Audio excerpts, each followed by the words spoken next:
2025 শিক্ষাবর্ষের ষষ্ঠ শ্রেণীর প্রথম অধ্যায়ের 1.1 এখানে দেখো নিচের সংখ্যাগুলো কথায় লেখো। 2 নং আছে কি নিচের সংখ্যাগুলো কথায় লেখো। আমরা এখন এটা কিভাবে লিখবো আগে নিয়মটা শিখবো।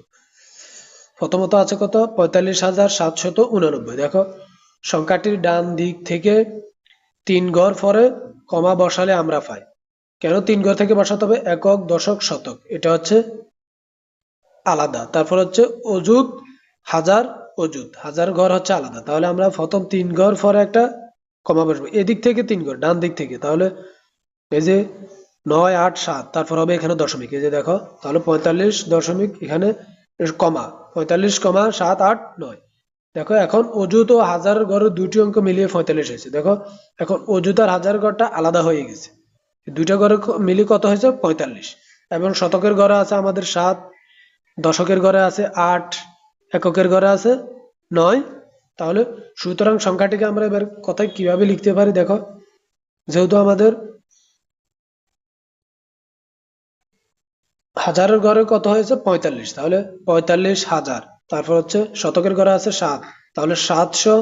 তারপর হচ্ছে 89, 8, 10, 9 কত 89। এবার দেখো এখানে আছে কত 41,007, 41,007। এখানেও সর্বডান দিক থেকে আমরা তিনটা সংখ্যার পর একটা কমা দেব, একটা কমা দেব। তারপরে অযুত আর হাজার ঘরে দুটো অঙ্ক মিলিয়ে এখন হয়েছে কত আমাদের 41। তাহলে শতক ও দশকের ঘরে শূন্য, শতকের ঘরে আর দশকের ঘরে কি আছে আমাদের শূন্য, আর এককের ঘরে আছে 7। তাহলে আমরা সংখ্যাটিকে এবার কিভাবে লিখতে পারি 41,000। এই যে আমাদের এই দুইটা মিলিয়ে কত হয়েছে হাজার ঘর, তাহলে 41,000। দশক এবং শতক নেই, আছে কত 7, তাহলে 41,007।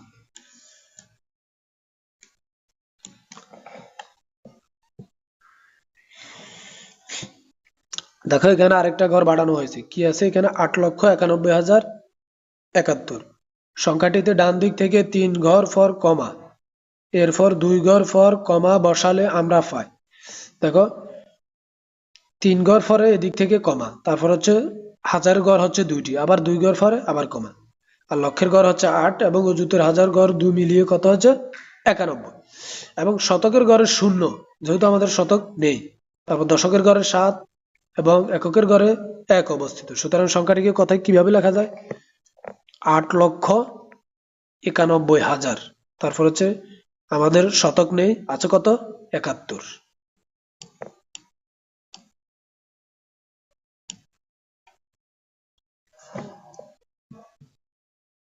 দেখো খ নম্বরে এখানে 2,78,000, 2,78,000।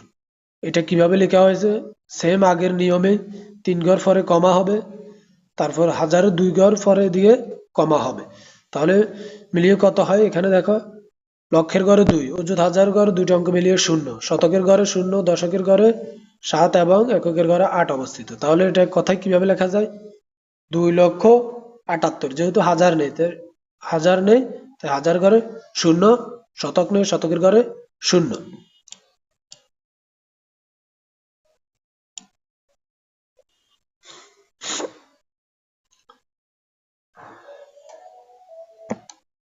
দেখো এবার হচ্ছে কত 7,90,678। এটাও সেম ভাবে দেখো 3 ঘর পরে আমরা কমা বসাবো, তারপর 2 ঘর। তাহলে 7 হচ্ছে লক্ষের ঘর, আর 9 আর 0 হচ্ছে 2 ঘর মিলিয়ে হচ্ছে হাজারের ঘর 90, শতকের ঘরে আছে 6, দশকের ঘরে আছে 7 এবং এককের ঘরে 8 অবস্থিত। তাহলে আমরা এটাকে কথায় কিভাবে লিখতে পারি 7,90,678 এভাবে লিখতে হবে। দেখো এখানে হচ্ছে কত 8,90,075। এটা হচ্ছে আগের নিয়মে। আমরা এখন ঘ নাম্বারটা দেখব। ঘ নাম্বারে কি আছে এখানে 44,87,785। 44,785। দেখো এখানে প্রথমে 3 ঘর পর কমা, তারপর 2 ঘর কমা, হাজার পর কমা, তারপর লক্ষের ঘর 2 ঘর আলাদা হয়েছে কমার কারণে। এখন দেখো নিযুত আর লক্ষের ঘর দুইটা অঙ্ক মিলিয়ে 44, এখানে 44। অযুত ও হাজার ঘর দুটো অঙ্ক মিলিয়ে 0।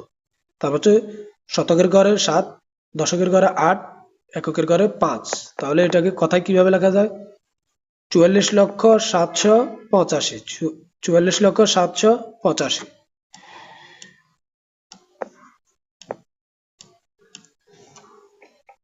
এখানে কত? 68,70,509। এটাও সেম এভাবে তোমরা এখান থেকে দেখে লিখতে পারো।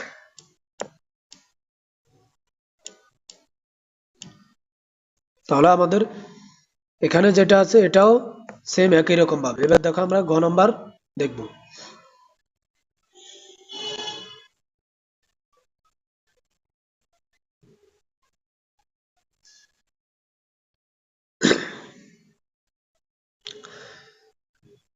দেখো ঘ নাম্বারে কি আছে? এখানে 5,08,77,003।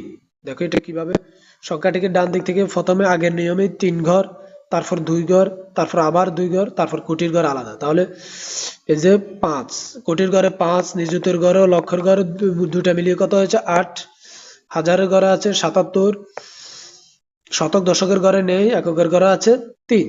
তাহলে আমাদের লিখবো কিভাবে আমরা? 5,08,77,003। এটাও সেম ভাবে। এটা কত? এটা হচ্ছে 9,43,09,799, 9,43,09,799। তারপর হচ্ছে কি 8,39,765।